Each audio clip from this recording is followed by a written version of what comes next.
Halo pasangan. Halo. Kalau bilang halo, jawabnya. Hai. Halo pasangan. Hai. Gimana namanya? Hai. Masih semangat? Hai. Baiklah, kita mulai pelajaran hari ini. Silakan dipimpin doa terlebih. Mari kawan-kawan, sebelum kita banyak berdoa, mulai. Doa kita.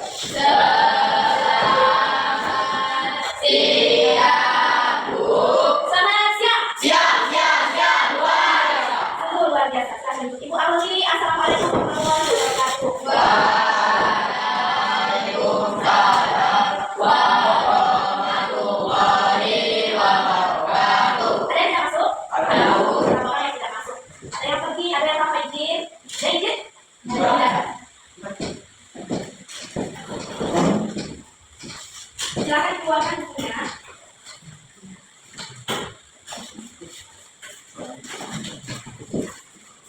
Kemarin apa di materi kita? Pengertian dan ciri-ciri teks eksplorasi dan dua gagasan umum teks eksplorasi. Yang mungkin ketinggalan kemarin boleh tanya sama temannya, boleh dikatakan minta foto dan lain-lain. Yang penting kalian tidak tertinggal belajar. Kita lanjut. Kemudian pembelajaran yang selanjutnya bab 6. Boleh ditulis. Bab 6.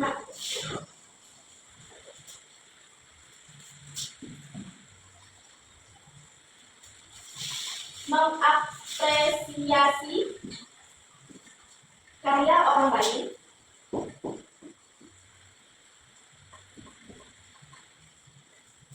melalui teks ulasan.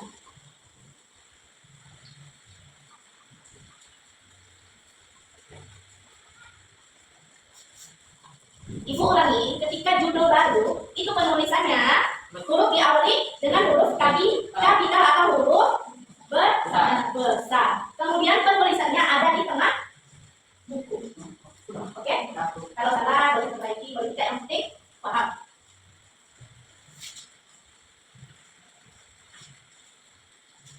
Sebelum kalian menulis materi yang penting-penting, terlebih dahulu ibu akan menyampaikan materinya. Artinya kalian mendengarkan sebelum mengarahkan kalian ke menulis. Lebih baik, lebih bagus ketika guru menjelaskan yang penting-penting dicatat agar ingat.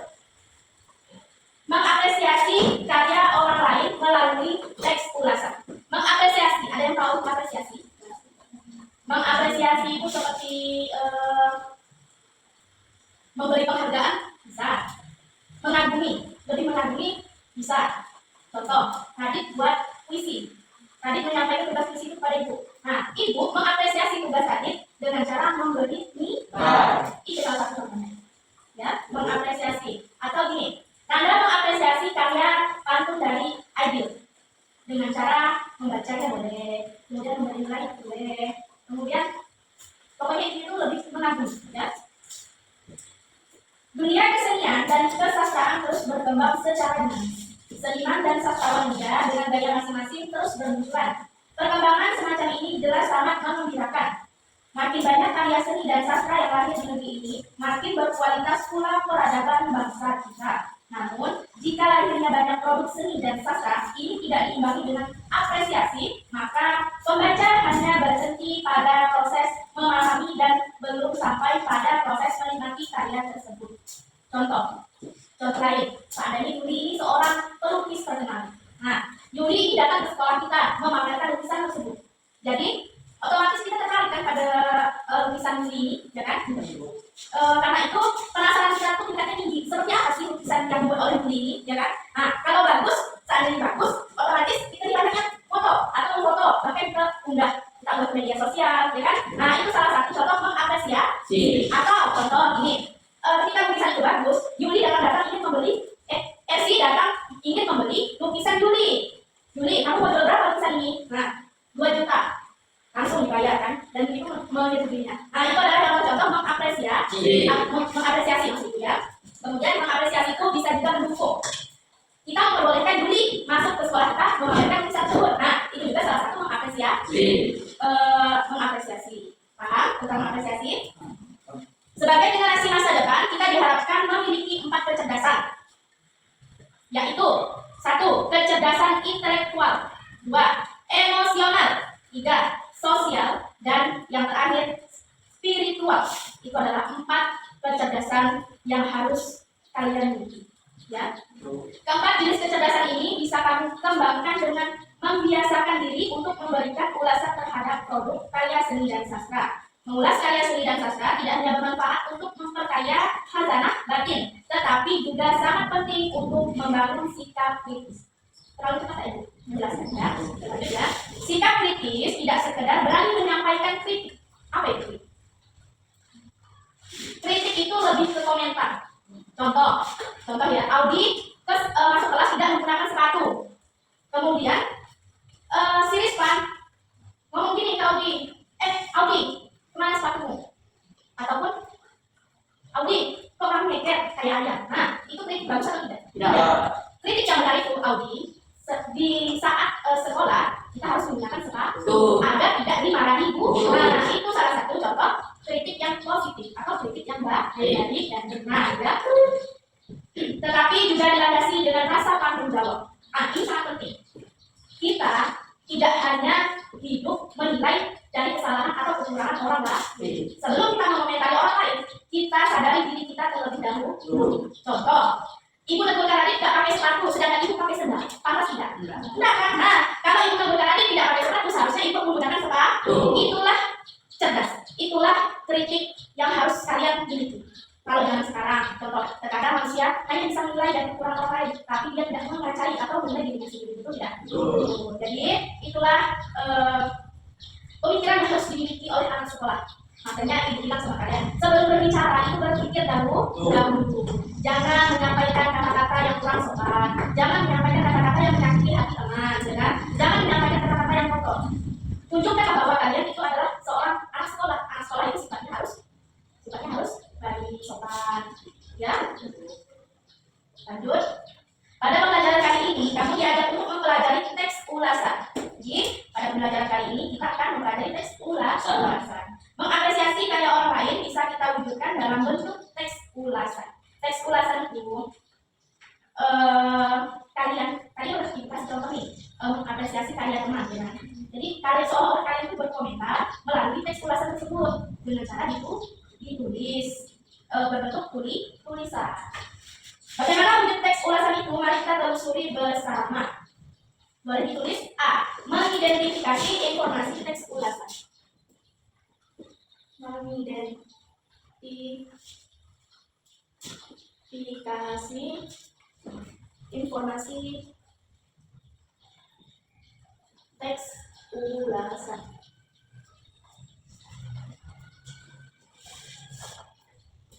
Dengarkan lagi, ini mau jelas lagi yang A ini. Pernahkah kamu menonton sebuah film atau pertunjukan? Pasti pernah, ya. Nah, apakah kamu juga pernah membaca cerpen, novel atau puisi? Pernah. Kesan apa yang kamu peroleh setelah menonton atau membaca karya tersebut? Biasanya ada kesan senang, kesan sedih, ya kan? Jika kamu telah melakukan aktivitas tersebut, sesungguhnya kamu sudah memiliki modal untuk mengulas karya tersebut dengan baik. Informasi yang kamu peroleh setelah melakukan aktivitas tersebut dapat dituangkan dalam bentuk teks ulasan. Sebelum membahas pengertian teks ulasan, bacalah teks berikut dengan seksama. Ini ada sebuah teks ulasan. Ya, judul baru. 1, 2, 3, 4 yang terakhir itu sedikit kan. Nah, jadi ibu akan bagi 2 kelompok laki-laki dan perempuan. Ibu kasih 1 kelompok 1 soal saja. Silahkan mendekati kelompoknya masing-masing.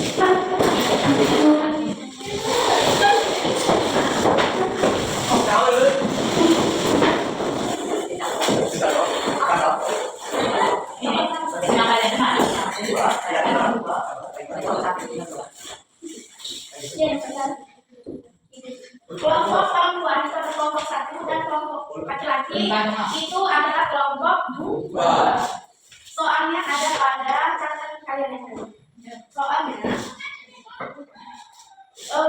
kelompok 1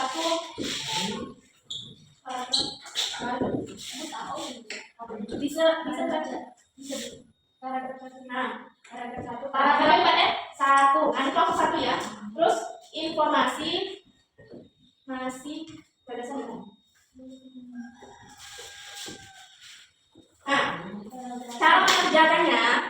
pengerjaannya. Kelompok 1, paragraf 1. Ibu pernah jelaskan paragraf 1, paragraf 2, paragraf 3, dan seterusnya. Nah. Kalian mencari informasi apa saja yang ada di dalam paragraf 1. Kemudian ditulis. Mencari gagasan utama atau informasi itu tadi sudah dijelaskan. Gagasan utamanya seperti apa dan informasi seperti apa. Kemudian yang kelompok 2, ini kelompok 2 itu kalian mencari informasi atau gagasan umum pada paragraf. Nah, paragraf 2. Itu saja soalnya. Paham? Kalau kalian kurang paham mengenai gagasan umum, cukup kalian mencari informasi yang ada pada paragraf 1 dan paragraf 2. Kelompok 1 mengerjakan paragraf 1, kelompok 2 mengerjakan paragraf 2. Informasi itu yang menurut kalian penting.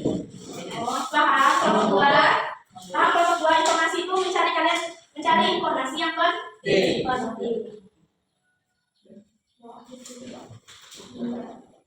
Contoh nih, ibu kasih contoh. Ada kelompok 1 di paragraf 1. Kalimat dari paragraf 1 itu kan dari novel Surat Kecil untuk Tuhan ini ditulis berdasarkan kisah nyata. Sampai ini kan? Nah, kira-kira itu informasi atau bukan? Kalau informasi ditulis 1, apa tadi kalimatnya? Novel Surat Kecil untuk Tuhan ini ditulis berdasarkan kisah nyata. Itu udah 1 jawabannya. Pasti otomatis lebih dari 1. Dari yang kurang jelas, jelaskan tanyakan. Jawabannya berapa bu? Bebas, banyak-banyak. Kalau ada 10 ditulis 10, kalau ada 5 tulis 5. Kalau menurut kalian yang penting cuma 1, ditulis 1. Tapi faktanya situ seandainya 3, artinya kalian udah tahu berapa. Paham? Ada ini macam bingung ya.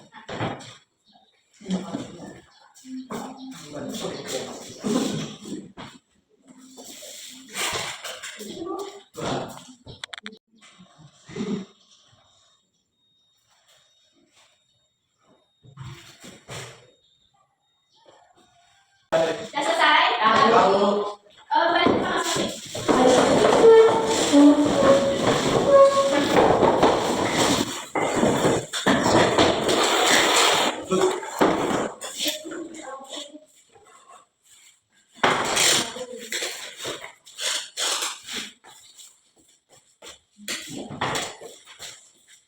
Kita bahas dari kelompok 1. Silakan disimak. Novel Surat Kecil untuk Tuhan ini ditulis berdasarkan kisah nyata. Informasi atau bukan? Informasi. 1 ya.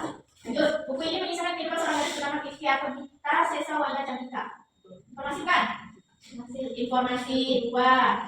Keke terkena penyakit langka bernama Leptospirosa atau dalam bahasa awam kita bisa nama kanker jaringan lunak. Informasi kan? Informasi 3. Di Indonesia ditemukan pasien pertama yang menderita penyakit tersebut. Informasi kan? Informasi. Keke difonis terjangkit penyakit tersebut pada usia 13 tahun. Informasi. Keke tergambar dari luar secara perlahan membuat wajah Keke menjadi seorang yang tak dikenal. Wajah Keke menjadi tidak elok, bahkan dari anak-anak wajah Keke mungkin akan disebut serupa monster. Informasi.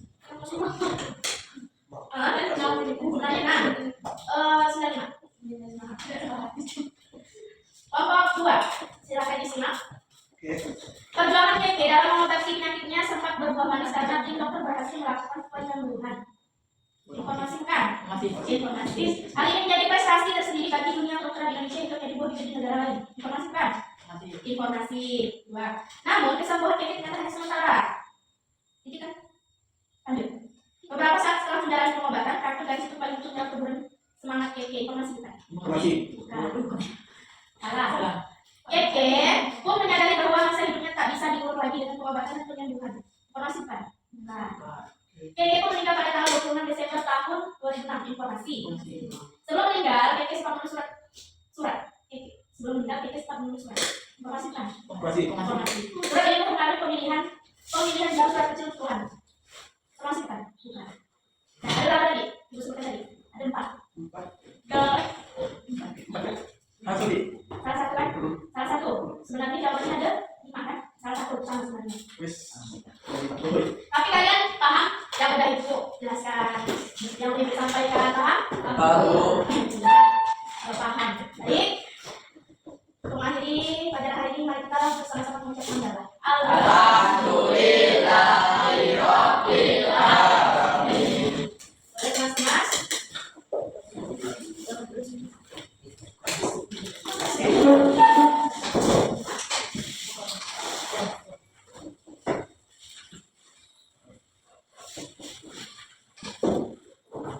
Silakan dipimpin.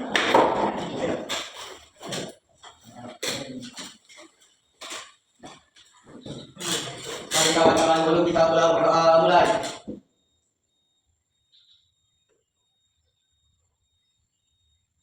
Doa selesai.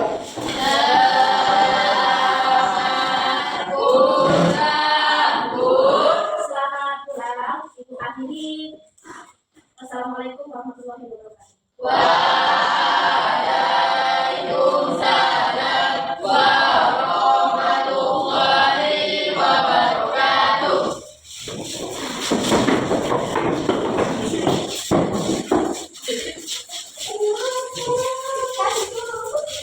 Ya. Oh, ya.